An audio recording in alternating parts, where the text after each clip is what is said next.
Hello guys, तो कैसे हैं आप सभी। तो आज की कहानी शुरू करने से पहले गाइस, अगर आप मेरी और भी नई नई कहानियाँ पढ़ना चाहते हो तो please subscribe to my new channel Neha Jain Hindi कहानियाँ, मेरे चैनल का नेम है। तो प्लीज़ आप उस चैनल को भी सब्सक्राइब कर लीजिए और भी बहुत सारी कहानियाँ पढ़ने के लिए। और गाइस, इस न्यू चैनल का लिंक मैंने डिस्क्रिप्शन बॉक्स में दे दिया है। तो आज की कहानी शुरू करते हैं। भाभी ने दिखाया ननंद को आईना। गाइस, आज की ये कहानी काल्पनिक है। सुधा जी को सुबह से बहुत तेज बुखार था। बेटा प्रताप दिल्ली से बाहर गया हुआ था। उनके पति पिछले साल ही उन्हें छोड़कर इस दुनिया से जा चुके थे। वह कितनी देर से इंतजार कर रही थी कि बहू कमरे से बाहर आए तो वह उसे चाय के लिए कहे, ताकि वह उसके बाद दवाई ले सके। 9 बजे के करीब रेनू अपने कमरे से बाहर आती है तो सुधा जी कहती हैं, बहू, और कुछ काम करने से पहले मेरे लिए 1 कप चाय और बिस्कुट दे देना।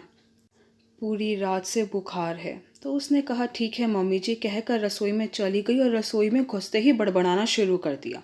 हद है यार, 1 कप चाय भी खुद नहीं बना सकती। वह सुधा जी को चाय और बिस्कुट दे आती है और वह दवाई लेकर सो जाती है। टीनू सोचती है, आज ये पूरा दिन परेशान करेगी। इससे अच्छा है कि मैं 2 घंटे के लिए मम्मी के यहाँ चली जाती हूँ। कुछ देर बाद वह अपनी सासू माँ को बोली, मम्मी जी मैं शाम तक आ जाऊँगी, मम्मी से मिलने जा रही हूँ। तो वह बोली, बेटा मैं बिल्कुल भी खड़ी नहीं हो पा रही हूँ आज। पर मम्मी जी आपको करना ही क्या है, काम वाली आएगी, वह काम कर कर चली जाएगी। और यह बोलकर वह चली आती है।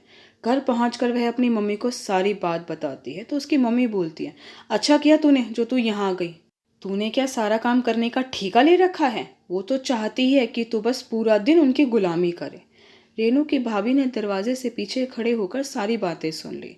उसे बहुत दुख हुआ क्योंकि उसे पता था कि सुधा जी का स्वभाव बहुत अच्छा है। वह रेनू को अपनी बहू नहीं बेटी की तरह रखती हैं। पर रेनू की भी इसमें कोई गलती नहीं है। अपनी माँ की सिखाई हुई बातें बच्चों को ठीक ही लगती हैं। इसलिए वह सोचती है कि ननंद जी का घर बिगड़े उससे पहले ही कुछ करना होगा। वह अंदर कमरे में जाती है। अरे रेनू, तुम कब आई। तो उसकी माँ कहती है, आधे घंटे से ऊपर हो गया, तुझे तो कोई होश है नहीं कि ननंद आई है, चाय बना दूँ। जा इसके लिए चाय बना कर ला और मेरे लिए खाना, फिर मुझे दवाई भी लेनी है। आज घुटनों में ज़्यादा ही दर्द है। तो भाभी दहाड़ कर बोलती है, अरे मैंने कोई ठेका ले रखा है कि तुम माँ बेटियों का, हर रोज़ तो यह महारानी आई रहती है, खुद से बनाकर नहीं पी सकती चाय। शादी होने के बाद भी इससे पिंड नहीं छूटा और सुबह की 2 रोटी रखी है, आप अचार के साथ खा लो। तो सास कहती है, बहू आज तुम यह कैसी बातें कर रही हो, तुम्हारा दिमाग तो खराब नहीं हो गया है। मम्मी जी, खराब नहीं, ठीक हो गया है। आप दोनों माँ बेटी की बात सुनकर आज समझ आया मुझे कि मैं तो बिल्कुल ही बेवकूफ़ थी। सास के थोड़ा सा जुकाम होने पर भी उसकी सेवा में लग जाती थी। ननंद रानी की बात सुनी तो समझ में आया, अरे यह तो बुखार में भी अपनी सास को अकेला छोड़कर आ जाती है। यह भी नहीं सोचती मैं खाएंगी क्या, कहीं उन्हें चक्कर आ गया तो कौन संभालेगा, अगर कुछ हो गया तो नंदोई जी का सामना कैसे करोगी। तो रेनू की आंखें शर्म से झुक जाती हैं और वह कहती है कि भाभी आप सही कह रही हो, मैं आगे से ऐसा कुछ भी नहीं करूँगी। और अब मैं चलती हूँ, मेरी सासू माँ भी भूखी बैठी होंगी। ननंद जी के जाने के बाद भाभी भी अपनी सासू माँ से कहती है, मम्मी जी मुझे माफ़ कर दीजिए, मैंने जो भी किया रेनू का घर बचाने के लिए किया, उसे ऐसा एहसास कराने के लिए किया है।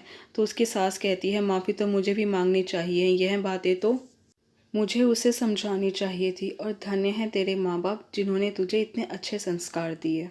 आई होप गाइस कि आपको मेरी वीडियो पसंद आई। आपको मेरी वीडियो पसंद आई तो प्लीज़ उसे लाइक ज़रूर कीजिएगा, शेयर कीजिएगा, मुझे कमेंट करके ज़रूर बताइएगा कि आपको मेरी वीडियो कैसी लगी।